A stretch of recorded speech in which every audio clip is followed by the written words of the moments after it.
الآن غادي نشوفوا الإخوان ما الذي كان يقوم به موسى بن النصير هنا في المغرب. هل كان ينشر الدين أم كان همه الانشغال بالغزو والسبي وجمع الغنائم؟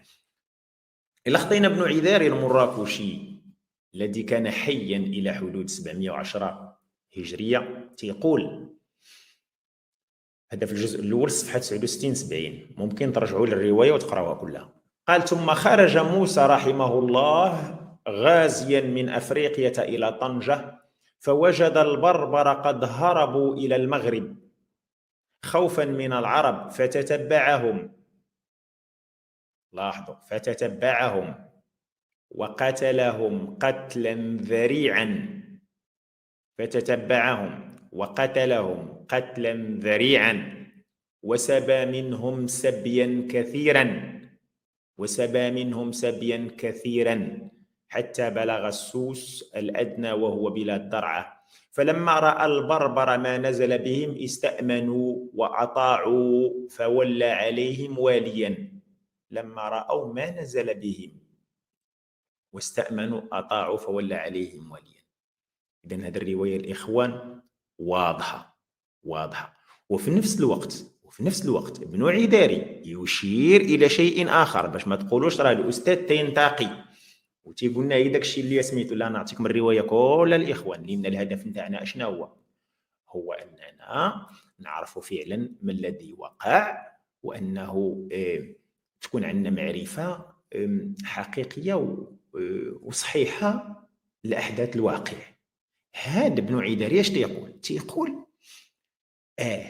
وأمر العرب أن يعلموا البرابر القرآن وأن يفقهوهم في الدين، ثم مضى قافلا إلى أفريقيا. لاحظوا، وأمر العرب أن يعلموا البرابر القرآن وأن يفقهوهم في الدين ثم مضى قافلا إلى أفريقيا. هذا كلام ابن عذاري. ولكن السؤال اللي تيتطرح هنا الإخوان: كيف تفقه العرب في الدين وأنت قتلتهم قتلا ذريعا وسبيتهم؟ نعرف شنو هي السبي، أنك تتخذ النساء وتسديهم للمشرق.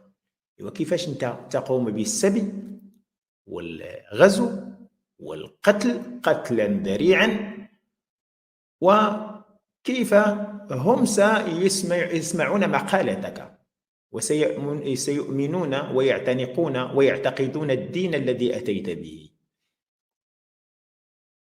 هذه رواية قالها ابن عذاري، ولكن ابن عذاري هو متأخر عن الحقبة لأنه عاش في القرن الثامن الهجري 14 الميلادي، وهو بعيد كل بعد، ولم يروي عن أحد هذا الكلام الذي قاله.